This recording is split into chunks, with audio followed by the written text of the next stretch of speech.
moderator sekaligus pemateri pertama, dan teman saya Muhammad Faisal Kahfi, pemateri ketiga. Saya Puji Amalia, pemateri kedua. Dan saya Juliana Eksi, pemateri keempat. Siangkan waktu, marilah kita beranjak pada pemateri pertama yang akan dibawakan oleh saya. Yang materi pertama yang akan saya sampaikan tentang penskoran dan penilaian, atau bisa disebut juga scoring dan grading. Penskoran merupakan langkah pertama dalam proses pengolahan hasil tes pekerjaan siswa atau mahasiswa. Penskoran di sini adalah suatu proses pengubahan jawaban-jawaban tes menjadi angka-angka, dalam kurung mengadakan kuantifikasi. Angka-angka di sini hasil penskoran itu kemudian diubah menjadi nilai-nilai melalui suatu proses pengolahan tertentu. Penggunaan simbol untuk menyatakan nilai-nilai itu ada yang dengan angka seperti 0 sampai dengan 10, 0 sampai dengan 100, ada juga 0 yang sampai dengan 4. Nah, selain itu ada juga yang menggunakan huruf, misalkan huruf A, B, C, atau D. Cara men-skor hasil tes biasanya disesuaikan dengan bentuk-bentuk soal tes yang dipergunakan. Ada yang tes objektif, ada juga dengan tes yang berbentuk esai. Untuk soal-soal objektif, biasanya setiap jawaban benar diberikan skor 1. Untuk jawaban yang salah, biasanya diberikan skor 0. Untuk soal-soal esai, dalam penskorannya biasanya digunakan cara memberi bobot kepada setiap soal menurut tingkat kesukarannya, atau banyak sedikitnya unsur yang harus terdapat dalam jawaban yang dianggap atau paling baik. Misalnya untuk nomor 1 diberi skor maksimal 4, untuk nomor 3 dikasih skor maksimumnya 6, dan untuk nomor 5 dikasih skor maksimumnya 10, dan seterusnya. Nah, di lembaga pendidikan kita masih banyak pengajaran yang dilakukan penskoran soal-soal esai tanpa pembobotan. Setiap soal diberi skor yang sama meskipun sebenarnya tingkat kesukarannya soal-soal dalam tes yang disusunnya itu tidak sama. Bahkan yang lebih memprihatinkan lagi, terutama dalam penilaian soal-soal esai, proses penskoran dan penilaian biasanya tidak dibedakan satu sama lain. Pekerjaan siswa atau mahasiswa langsung diberi nilai, jadi bukan diskor terlebih dahulu. Oleh karena itu, hal ini sering menimbulkan terjadinya halo efek, yang berarti dalam penilaiannya itu diikut sertakan pula unsur-unsur yang irrelevan seperti kerapian dan ketidakrapian tulisan, gaya bahasa, atau panjang pendeknya jawaban, sehingga cenderung menghasilkan penelitian yang kurang andal. Hasil penilaian menjadi kurang objektif jika tes yang berbentuk soal esai tersebut dinilai oleh lebih dari 2 orang. Biasanya beda pendapat ya kalau lebih dari 2 orang itu. Jadi proses penilaian itu tidak objektif, kurang objektif. Nah, untuk penskoran soal-soal objektif sering dipergunakan rumus correction for guessing, atau dapat juga disebut sistem denda. Adapun rumus correction for guessing yang biasa dipakai adalah sebagai berikut. Nah, di sini ada rumus untuk soal-soal multiple choice. Yang pertama, S sama dengan jumlah R dikurangi jumlah W per N dikurangi 1. Keterangannya di sini berarti skor yang dicari sama dengan jumlah soal yang dijawab benar dikurangi jumlah soal yang dijawab salah per jumlah option dikurangi 1.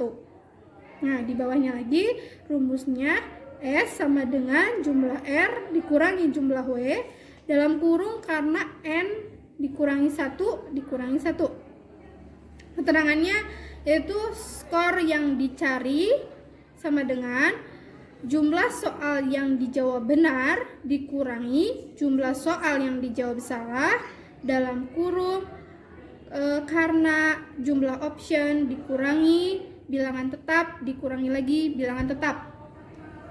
Di samping pendapat yang menganggap perlu dipergunakannya correction for guessing dalam penskoran, ada pula pendapat yang menganggap bahwa penggunaan rumus itu tidak ada gunanya.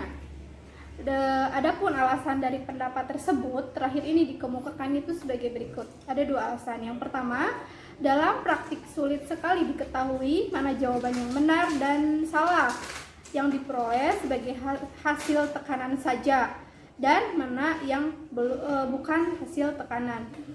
Yang kedua, dalam kehidupan sehari-hari kita sering dihadapkan kepada keadaan kita harus menarik kesimpulan tanpa memiliki data informasi yang lengkap, sehingga kemampuan menggunakan pengetahuan yang tidak lengkap menjadi suatu tujuan mata ajaran tertentu.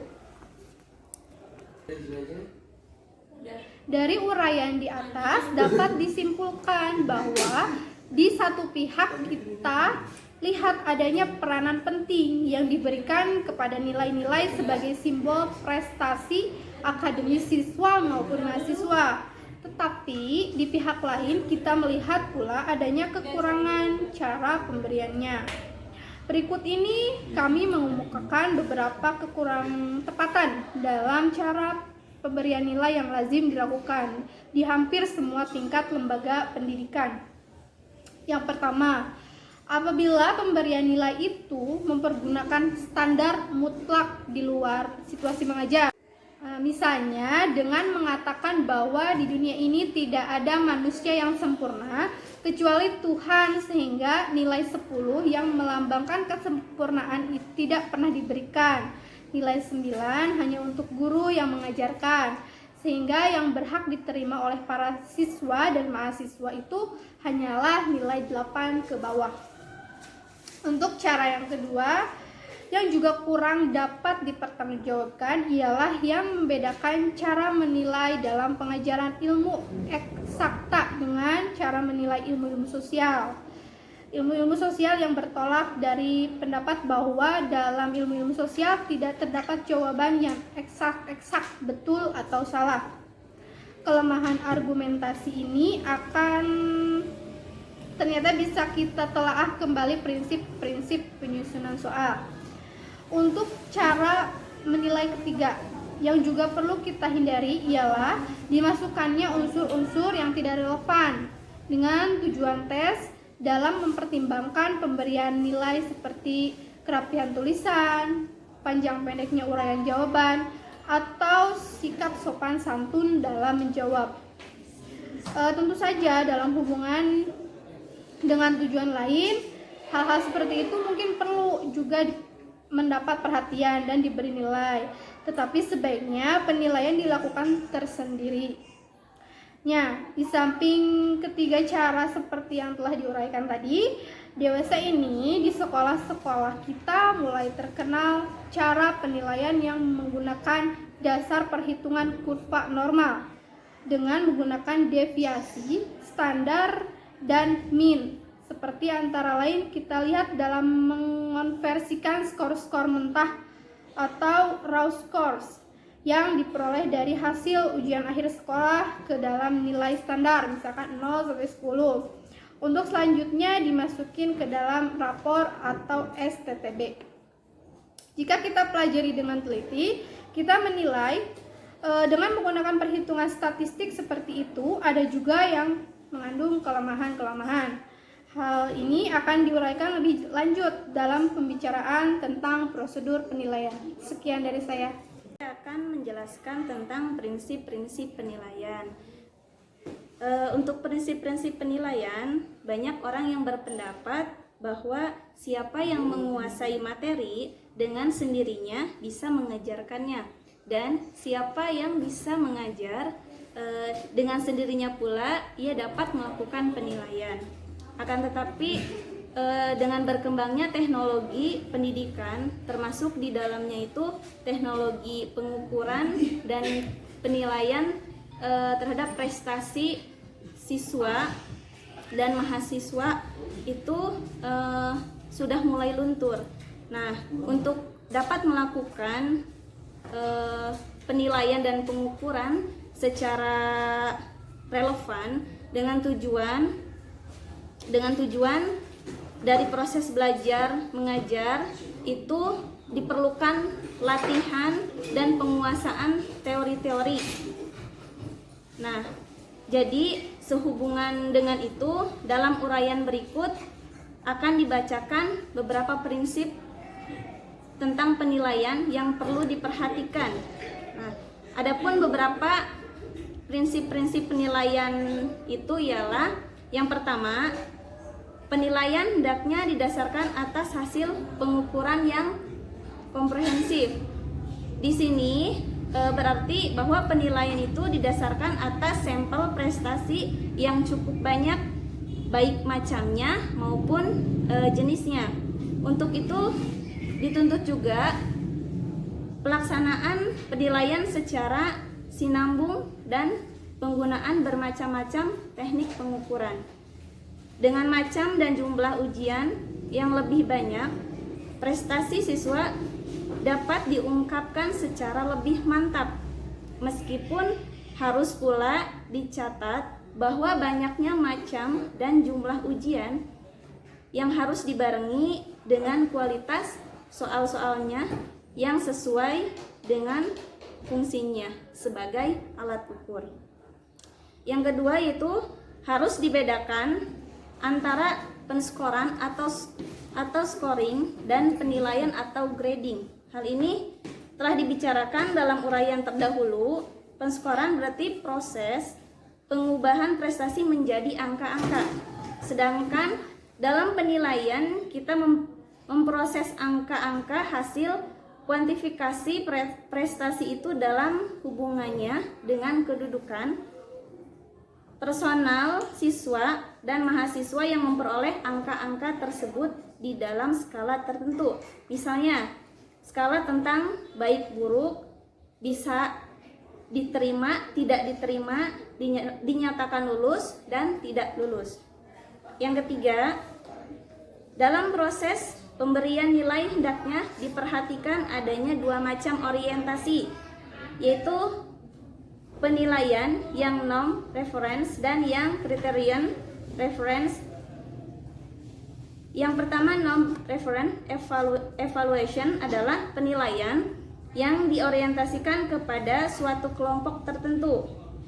Jadi, hasil evaluasi perseorangan siswa atau mahasiswa dibandingkan dengan prestasi kelompoknya. Prestasi kelompoknya itulah yang dijadikan patokan atau norm dalam menilai siswa atau mahasiswa secara perseorangan. Untuk penilaian norm reference selalu bersifat kompetitif intrakelompok. Selanjutnya, criterion reference evaluation adalah penilaian yang diorientasikan kepada suatu standar absolut tanpa dihubungkan dengan suatu kelompok tertentu. Misalnya, penilaian prestasi siswa atau mahasiswa yang didasarkan atas suatu kriteria pencapaian tujuan instruksional dari suatu mata pelajaran atau bagian dari mata pelajaran yang diharapkan dikuasai oleh siswa tersebut. Yang keempat, itu kegiatan pemberian nilai hendaknya merupakan bagian integral dari proses belajar mengajar. Ini berarti bahwa tujuan penilaian itu di samping untuk mengetahui status siswa dan menaksir kemampuan belajar siswa tersebut, penguasaannya terhadap bahan pelajaran juga digunakan sebagai feedback atau umpan balik, baik kepada siswa sendiri maupun bagi guru atau pengajar. Yang kelima, itu penilaian harus bersifat comparable, artinya setelah tahap pengukuran yang menghasilkan angka-angka itu dilaksanakan, prestasi-prestasi yang menduduki skor yang sama itu harus memperoleh nilai yang sama pula. Atau jika dilihat dari segi lain, penilaian harus dilakukan secara adil. Jangan sampai terjadi anak emasan atau penganaktirian kepada siswa atau mahasiswa. Yang keenam itu sistem penilaian yang dipergunakan hendaknya jelas bagi siswa dan bagi pengajar itu sendiri. Sumber ketidakberesan dalam penilaian terutama adalah tidak jelasnya sistem penilaian itu sendiri bagi para guru atau pengajar. Apa yang dinilai serta macam skala penilaian yang dipergunakan dan makna masing-masing skala itu sendiri. Untuk materi selanjutnya saya acuan penilaian. Di dalam setiap kegiatan belajar mengajar selalu dilakukan penilaian. Hasil penilaian disajikan dalam bentuk nilai angka atau huruf. Dalam hal ini ada lembaga pendidikan yang menggunakan nilai angka dengan skala 0 sampai 100. Dan ada pula yang menggunakan nilai angka itu dengan skala 0 sampai 10. Di perguruan tinggi umumnya digunakan nilai huruf yaitu A, B, C, dan D. Jika nilai-nilai huruf itu akan digunakan untuk menentukan indeks prestasi mahasiswa pada akhir semester atau pada akhir suatu program pendidikan, nilai-nilai huruf itu ditransfer ke dalam nilai angka dengan bobot masing-masing sebagai berikut. A sama dengan 4, B sama dengan 3, C sama dengan 2, D sama dengan 1, dan F sama dengan 0. 1. Penilaian acuan patokan atau disingkat PAP. Suatu penilaian disebut PAP jika dalam melakukan nilai itu kita mengacu kepada suatu kriteria pencapaian tujuan yang telah dirumuskan sebelumnya. Nilai-nilai yang diperoleh siswa dihubungkan dengan tingkat pencapaian penguasaan siswa tentang materi pelajaran suatu sesuai dengan tujuan yang telah ditetapkan. Sebagai contoh, misalkan untuk dapat diterima sebagai calon penerbang di sebuah lembaga penerbangan, setiap calon harus memenuhi syarat antara lain tinggi badan sekurang-kurangnya 165 cm dan memiliki tingkat kecerdasan IQ serendah-rendahnya 130 berdasarkan hasil tes yang diadakan oleh lembaga yang bersangkutan. Berdasarkan kriteria atau patokan itu, siapapun calon yang tidak memenuhi syarat tersebut dinyatakan gagal dalam tes atau tidak akan diterima sebagai siswa calon penerbang. Selanjutnya, penilaian acuan norma atau disingkat PAN. Secara singkat dapat dirumuskan bahwa penilaian acuan normal adalah penilaian dilakukan dengan mengacu pada norma kelompok. Nilai-nilai yang diperoleh siswa diperbandingkan dengan nilai-nilai yang lain yang termasuk di dalam kelompok itu. Yang dimaksud dengan norma dalam hal ini adalah kapasitas atau prestasi kelompok, sedangkan yang dimaksud dengan kelompok di sini adalah semua siswa yang mengikuti tes tersebut. Jadi pengertian kelompok yang dimaksud dapat berarti sejumlah siswa dalam suatu kelas, sekolah, rayon, dan provinsi atau wilayah. Pengolahan ini dengan cara PAN dapat pula dilakukan dengan statistik. Dalam hubungan ini, penentuan norma kelompok besarnya prestasi kelompok yang merupakan acuan penilaian menggunakan angka rata-rata atau median. Jika hasil tes dari suatu kelompok menunjukkan kurva yang mendekati norma, untuk menyatakan norma kelompok sebaiknya digunakan min. Dan jika hasil tes itu ternyata menunjukkan kurva yang miring positif atau negatif, lebih dapat menggunakan median sebagai norma atau prestasi kelompok. Untuk menentukan lebar jarak skala nilai digunakan rentangan tertentu yang dihitung berdasarkan besarnya deviasi standar bagi penilaian yang menggunakan min sebagai norma kelompok atau menggunakan rentangan persentil bagi penilaian yang menggunakan median sebagai norma kelompok. Sebagai penutup, uraian tentang PAP dan PAN perlu dikemukakan adanya dua perbedaan pokok antara kedua jenis acuan penilaian tersebut. Pertama, kriteria atau patokan yang menggunakan PAP bersifat mutlak.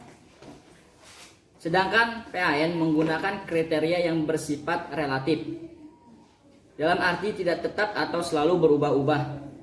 Disesuaikan dengan kondisi atau kebutuhan pada waktu itu. 2. Nilai dari PAP dapat dijadikan indikator untuk mengetahui sampai mana tingkat kemampuan dan penguasaan siswa tentang materi pengajaran tertentu.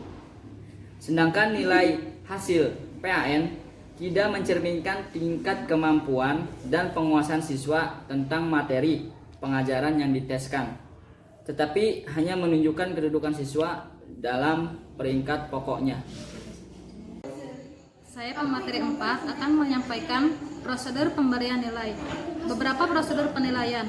Yang pertama ada prosedur penilaian yang paling sederhana, atau mungkin juga dapat dikatakan paling tua dan banyak dilakukan di lembaga-lembaga pendidikan kita. Ialah prosedur yang tidak membedakan dengan jelas adanya dua fase, yaitu fase pengukuran dan penilaian. Prosedur ini mengandung lebih banyak kelemahan daripada kebaikan. Dalam pelaksanaannya sering dikacaukan antara penskoran dan penilaian, atau yang lebih lazim lagi, angka atau skor yang sebenarnya merupakan biji langsung dianggap sebagai nilai yang kemudian dipergunakan sebagai alat untuk menentukan vonis kepada siswa atau mahasiswa yang memperoleh biji tersebut. Prosedur yang kedua yaitu prosedur yang telah memisahkan fase pengukuran dan fase penilaian dengan pelbagai variasi, mulai dari yang relatif sederhana sampai dengan yang lebih rumit dan sophisticated. Yang pertama ialah prosedur penilaian dengan membuat peringkat skor-skor dalam bentuk tabel-tabel distribusi. Untuk lebih jelasnya, periksalah tabel-tabel dalam lampiran dengan membuat rentangan skor teoritis dari 0 sampai dengan N. Dalam buku lain disebut juga rentangan skor ideal. Jika kemudian skor-skor yang diperoleh siswa, skor aktual dimasukkan ke dalam rentangan skor teoritis itu, maka rentangan dan distribusi skor-skor aktual itu dapat diperiksa secara visual. Bagaimana bentuk distribusi frekuensinya sehingga sekaligus kita dapat melihat apakah tes itu terlalu mudah, terlalu sukar, atau sedang bagi kelompok siswa yang bersangkutan. Selanjutnya prosedur yang ketiga adalah prosedur penilaian dengan menggunakan presentasi. Banyak digunakan karena dianggap lebih sederhana dan praktis. Penilaian dengan presentasi ini umumnya dikaitkan dengan skala penilaian 0 sampai 10 atau 0 sampai 100 dengan langsung mentransformasikan presentasi yang dimaksud menjadi nilai. Misalnya 50% benar sama dengan nilainya 5 dalam skala penilaian 0 sampai 10 atau 50 dalam skala penilaian 0 sampai 100. Sedangkan 78% benar-benar sama dengan nilai 8 dalam skala penilaian 0 sampai 10 atau 78 dalam skala penilaian 0 sampai 100. Selanjutnya prosedur yang keempat yaitu prosedur yang menggunakan teknik statistik yang lebih kompleks, yaitu yang dinamakan prosedur perstandardisasian dan pernormalisasian. Dikatakan perstandardisasian karena dalam mentransformasikan skor-skor hasil pengukuran atau suatu kelompok siswa menggunakan rentangan yang disebut deviasi standar, yaitu penyimpangan rata-rata yang dihitung dari nilai titik tengah kelompok yang disebut mean atau rata-rata hitung, arithmetic mean. Prosedur tersebut menggunakan teknik statistik di atas hanya cocok digunakan untuk Yang pertama yaitu pancaran skor-skor aktual yang diperoleh mendekati pancaran kurva normal. Dan yang kedua, jumlah kasus siswa yang dites harus cukup besar dan minimal 50 atau lebih baik lagi jika 100 ke atas. Hal lain yang perlu disinggung dalam uraian tentang prosedur penilaian di sini yaitu penilaian akhir yang didasarkan atau atas hasil penilaian sebelumnya. Misalnya, penilaian terhadap prestasi seorang mahasiswa yang telah mengikuti beberapa ujian dan mengerjakan berbagai tugas di laboratorium, membuat makalah, dan sebagainya dalam suatu mata kuliah selama 1 semester. Pada prinsipnya, semua informasi hasil penilaian terlebih dahulu harus dikuantifikasikan, yaitu dinyatakan dalam bentuk angka-angka. Di sini sebagai ilustrasi, kami kemukakan di sini ada cara pembobotan yang berlaku di IKIP Jakarta seperti tercantum di dalam buku Program Kependidikan 1982 atau sampai 1983. IKIP Jakarta telah dikatakan di muka bahwa IKIP Jakarta menganut prosedur penilaian dengan presentase sebagai berikut. Pemberian nilai atas hasil studi mahasiswa didasarkan atas sistem presentase 0 sampai 100%. Nilai presentase menunjukkan jawaban yang benar. Sebagai contoh, bila seorang mahasiswa menjawab benar 37 soal tes dari 50 soal yang diberikan, maka presentase yang benar baginya adalah 74. Bila nilai yang berdasarkan presentase diterjemahkan ke dalam nilai huruf, maka rentangannya atau range adalah sebagai berikut. 90% sampai dengan 100% sama dengan A atau sangat baik.